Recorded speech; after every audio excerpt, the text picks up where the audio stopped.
So you've learned what I've studied. And so you would say, what are you doing on stage today? It's true. As a matter of fact, when I finished my schools, my teachers gave me two recommendations.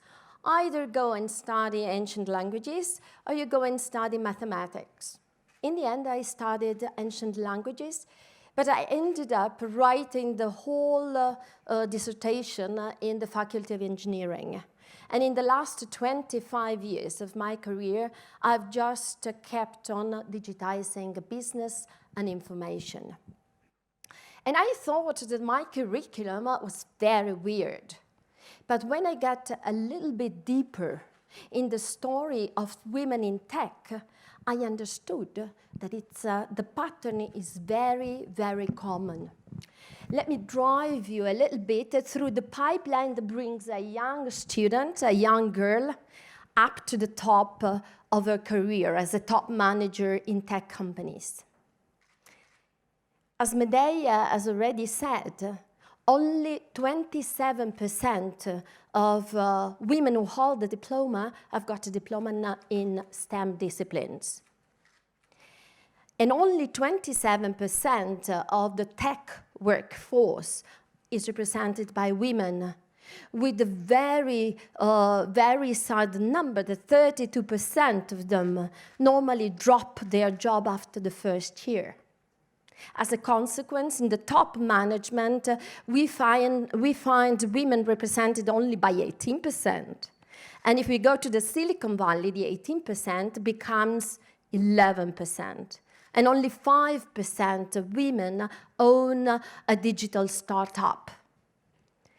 As a consequence, of course, university and workplaces tend to be male-dominated.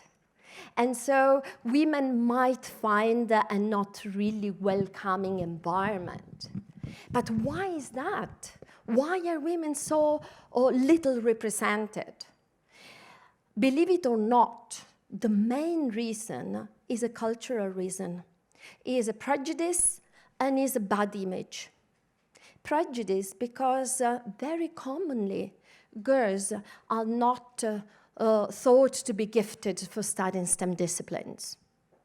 And prejudice because when they manage to get up to the ladder and to get very good career results, they are meant to be bossy. Another reason that I would say, and this was most probably what brought me to study ancient languages and not mathematics, is that young girls do not have inspirational models. Albert Einstein was inspired by Isaac Newton. Marie Curie was inspired by her father and her husband. And believe me that this was the case for many, many scientists of the past. As a matter of fact, this leads to the non-welcoming representation, non-welcoming environment. Professor Sander from the University of St. Gallen says that any group that is represented for less than 30% has to be considered a minority. This means that women in tech are a minority. And she also says that 30% is the magic threshold above which you bring about changes and you can influence a change, a cultural change. So it is extremely important in all the segments of the pipeline that women become represented at least for 30% in order not to wait 100 years to be dominating the scene. And it is extremely relevant to be present in the button room because in tech, we are writing the rules for the future. And we need, for this time, women to be co-authors of the future as well. So, what to do? We have seen before that here in this audience we have got representatives from the educational world, we have got representatives from the corporate world, and we have also got a lot of professionals. To the schools, I would say, bring about a female inspirational model. Tell the story of the pioneers of science. They are really heroic stories and extremely captivating.